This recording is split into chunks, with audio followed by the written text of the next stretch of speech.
Donc je vous ai apporté l'objet des livres, c'est beaucoup plus simple. C'est une boîte à livres et une boîte à jeux. L'objectif étant d'en placer un certain nombre dans la commune, à disposition des gens. Les personnes mettent des livres, des revues à l'intérieur, ou des jeux, et les autres se servent. Un petit peu pour ceux qui ont vu la caravane à don dimanche dernier sur le marché, les gens apportaient des objets et d'autres les prenaient s'ils étaient intéressés. Donc c'est le même principe, c'est redonner vie à une seconde vie à des objets, soit des livres, soit des jeux, plutôt que de les porter à la décharge. Alors comment c'est fait? C'est fait avec du bois de palette. Il y a 4 chevrons qui sont achetés.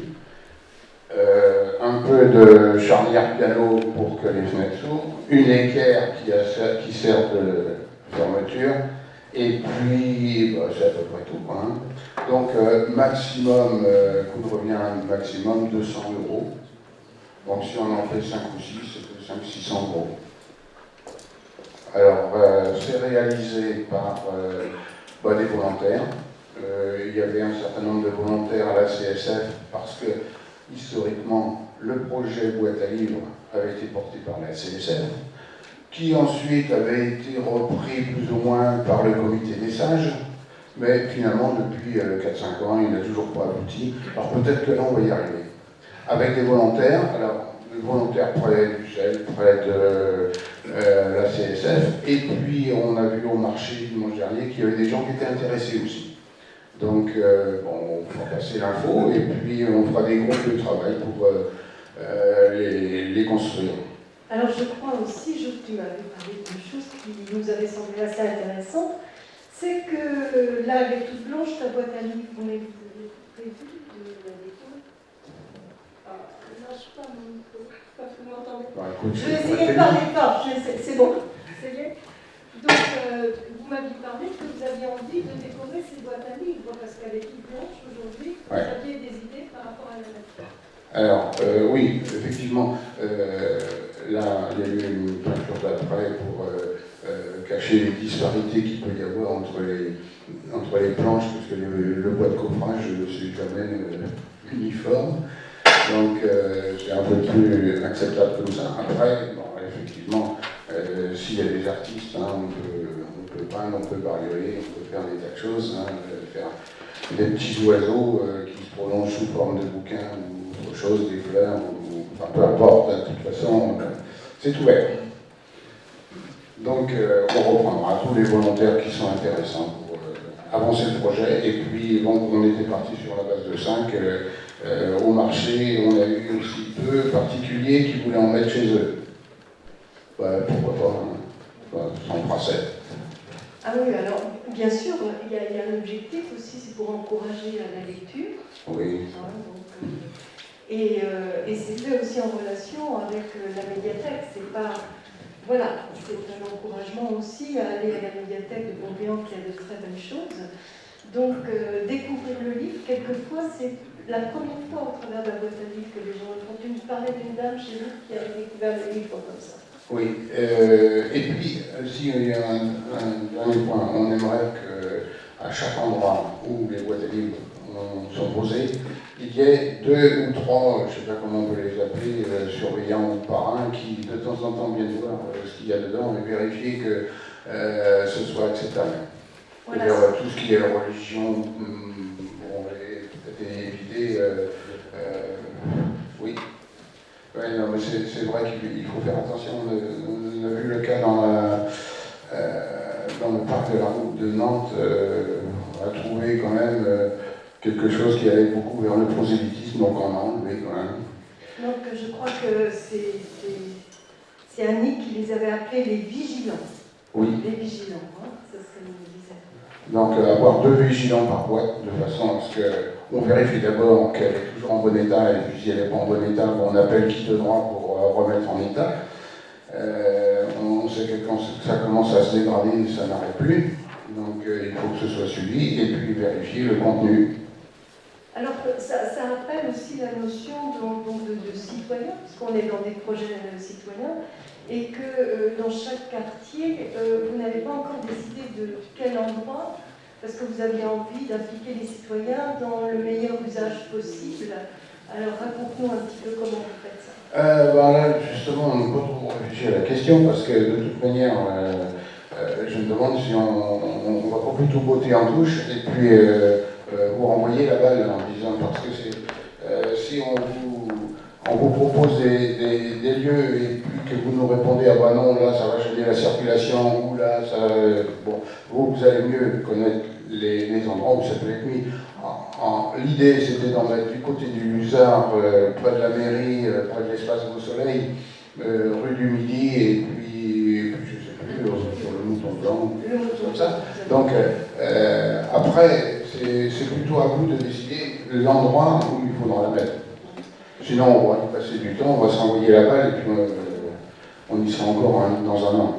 Bon, on en discutera. Et il y a encore une petite chose aussi que vous aviez prévu. Vous aviez prévu de mettre un petit panneau, une ardoise, de façon à ce que les gens dans les quartiers puissent proposer une activité autour des boîtes à livres, lecture d'un conte, etc. Donc, oui. raconte-nous ça un peu. C'est Anthony qui avait parlé de ça. Ouais, je vais plutôt laisser Anthony en parler parce que c'était son idée. Oui, si. On avait parlé de mettre un petit panneau qui pouvait servir d'échange concernant les services, les choses à donner. Alors, il y a les services et les habitants eux-mêmes, qui puissent, au travers de la boîte à livres, communiquer, écrire ce qu'ils ont. Ça peut être une amie qui peut proposer, par exemple, aux enfants de lire un conte un après-midi, parce qu'il y a un joli livre dans la boîte à livres. Je n'étais pas forcément à l'origine de cette idée-là, mais je trouve ça excellent parce qu'en fait, si on échange déjà des livres entre voisins, on peut aussi s'échanger des petits mots. Et ça, je trouve que dans une communauté de quartier, ça fait bien. Voilà. Alors.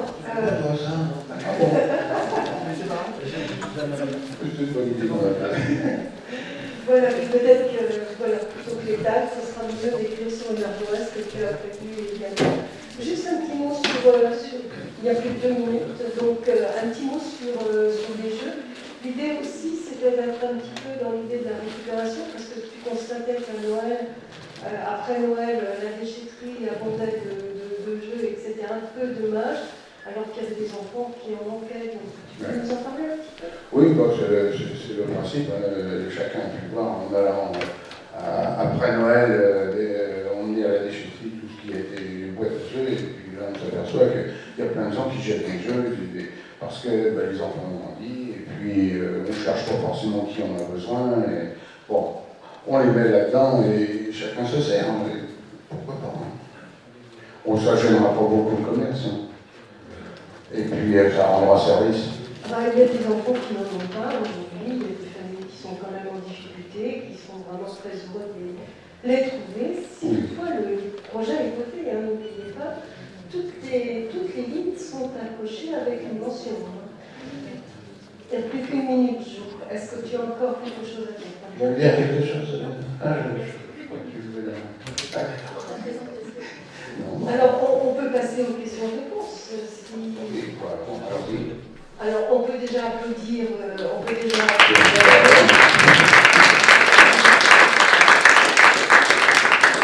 Qui a fait aussi l'effort d'en réaliser une première pour que vous puissiez la voir. Alors, s'il y a des envies de décoration, des papillons, des oiseaux comme disait Jo, vous allez voir, vous proposez, etc. Donc, ce sera l'œuvre des contrées annuelles. Et ça, c'est vraiment très important. Questions dans la salle par rapport à ce beau projet?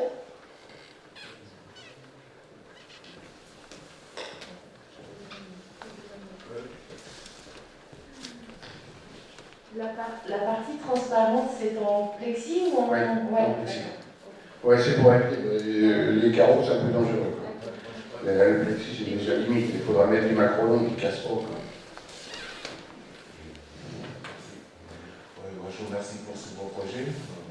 Je voudrais simplement rebondir par rapport à l'expérience qui a été faite par Midi. Quel est le retour que vous avez par rapport à cette première implantation rénovation. Ouais. Et donc, voilà. Ouais. C'est une expérience réussie qui permet justement d'envisager une multiplication de ces boîtes à livres. Voilà. Alors l'expérience du Parc Midi, pour ceux qui la situent pas bien, c'était le Conseil des sages qui avait réalisé une cabane à livres sous l'impulsion de Pascal Coulon qui s'occupait des parcs. Et l'idée c'était d'y installer une petite maison pour les enfants, avec des étagères, des livres pour les enfants. Et alors dans un premier temps, ça s'est bien passé. Après, ça s'est dégradé. Tous les carreaux des fenêtres ont été cassés. La porte, j'ai dû remplacer 4 ou 5 carreaux. Il y a 2 mois, après le Covid, j'ai remplacé les carreaux de la porte par du bois.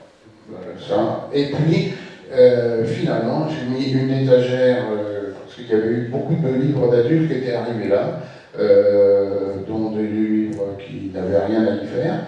Alors, j'ai fait une étagère pour les adultes en hauteur, il y a des bouquins pour les adultes, les livres pour les enfants sont restés sur l'étagère, ça se passe relativement bien depuis au moins 2 mois, mais j'y passe toutes les semaines donner un petit coup de balai.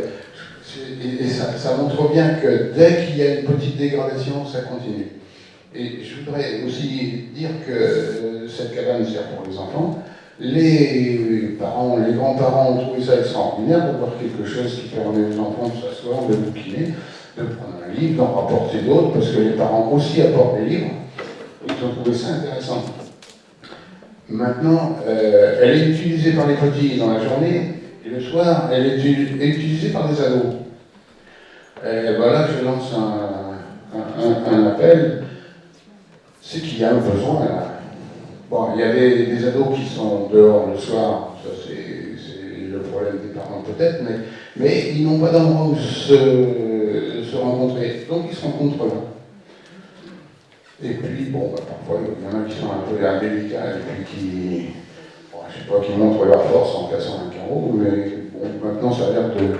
Si nous on fait attention, ça maintient. Donc, il faudra peut-être à un moment donné penser à leur mettre des petits logos pour se rencontrer quoi, de manière informelle. Bon, on va peut-être parler un petit peu de ton projet, parce que tu as quand même mis en place des vigilants par rapport à cette expérience-là, de façon à ce qu'il n'y ait pas de dégradation. Non, j'ai essayé, je suis allé plusieurs fois rencontrer... Non, mais sur ton projet de boîte à livres et de boîte à jouets actuel, c'est pour ça que vous avez, au vu de cette expérience, créé des vigilants. Oui, c'est ça. On a une autre question. Et pourtant, c'est cool. Non, juste une petite question, Émilie. Bon, le projet est très intéressant. On sait bien que les cabanes et boîtes à livres, ça fonctionne bien. Pour les jeux aussi, c'est très intéressant. J'ai un peu peur qu'elle est haute quand même, la cabane, hein, la petite boîte à livres. T'as pas peur qu'elle tombe avec le vent? Ah, il va falloir la fixer au sol, hein, avec des équerres ou quelque chose. Ah oui, bien sûr. Oui, il va falloir être... je crois qu'on va travailler avec les services municipaux. Le maire et les conseillers municipaux vont décider du lieu où ça va être implanté, et puis après, on va passer la main aux services municipaux qui vont la fixer au sol. Je voudrais préciser quelque chose. On n'a pas le temps de tout expliquer par rapport à la commission. Il y a eu un comité de suivi. Le comité de suivi, il est bien sûr constitué des élus de la commission démocratie participative et des services. Et les services ont validé les projets. Donc les services, quand je parle des services, ce sont les services d'écoute qui ont regardé les propositions, etc. et qui faisaient partie du comité de suivi avec nous. Donc ces projets-là ont été regardés. Bon, c'est fini pour toi, Jo, donc c'est le jeu.